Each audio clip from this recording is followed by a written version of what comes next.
Voilà, les élèves, ils ont déjà composé. Hein. Et puis, vous avez les notes. Hein, suite à la correction des copies, vous souhaitez maintenant les saisir dans le logiciel. Comment faire? Donc, il faut s'assurer de deux choses. Premièrement, que vous avez déjà créé des matières dans votre interface Scholar. Hein.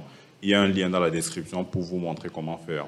Deuxième chose dont il faut s'assurer, c'est que vous avez déjà affecté des matières à la classe pour laquelle vous souhaitez faire la saisie de notes. Si l'affectation de matière n'est pas faite pour cette classe-là, vous ne pourrez pas saisir la note correspondante. Il y a aussi un lien dans la description. Donc, une fois que ces deux choses sont faites pour saisir les notes, ce n'est pas bien compliqué. Vous venez sur la gestion des notes ici, vous cliquez sur « Saisir les notes ». L'année scolaire courante va ressortir directement ici par défaut dans la liste des années scolaires. Ensuite, ici, vous allez retenir l'examen pour lequel vous faites la saisie de notes. Par exemple, ici, je veux saisir les notes pour les devoirs de septembre.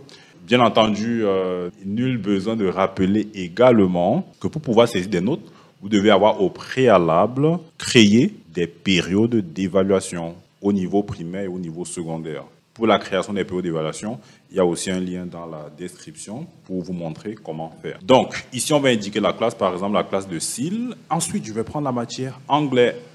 Et bingo, ici, on a la liste des élèves inscrits pour cette année scolaire dans cette classe.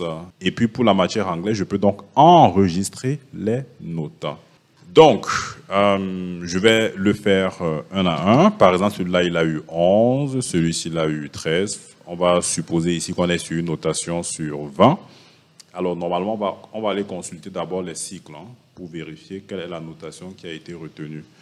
Donc, pour le cycle primaire, ici, on avait une notation. Bon, les notations, elles sont modifiables. Supposons que au primaire, moi, je note sur 20. On va supposer ça. Donc, compte tenu de la notation que vous avez indiquée ici, ça c'est la note maximale, eh bien, dans la saisie des notes, on ne peut pas avoir une note au-dessus de la note maximale. Donc, si je viens ici, je retiens la classe de SIL pour l'anglais. Si je mets là, par exemple, 25 et je veux valider, eh bien, la validation ne pourra pas être possible. La valeur doit être inférieure ou égale à 20, n'est-ce pas? On va supposer que celui-là, il a eu 11, celui-ci, il a eu 12, celui-là, il a eu 13, 14, celui-ci, il a eu 9, par exemple, et là, 8. On va supposer que vous avez uniquement fait la correction de ces copies, de combien? 3, 6, de ces 6 élèves-là, et que vous n'avez pas encore fait la correction des copies restantes. Pas de souci, vous pouvez tout à fait enregistrer partiellement des notes. Et il va dire notes enregistrées avec succès. Et vous pouvez venir ici afficher les notes que vous avez saisies. Pour la classe de SIL, pour la période de devoir septembre, pour la matière anglais, si vous cliquez sur rechercher, vous allez retrouver ici les notes que vous venez de saisir. Les notes de ces autres élèves n'ont pas encore été ajoutées. Donc, vous pouvez tout à fait saisir des notes partiellement ou alors saisir des notes de manière complète. Et puis, pour quelqu'un qui a un compte de type administrateur, il peut tout à fait venir apporter des modifications à des notes préalablement saisies. Donc, pour apporter des modifications, il vient toujours sur saisir des notes. Il va identifier l'examen, la classe, la matière.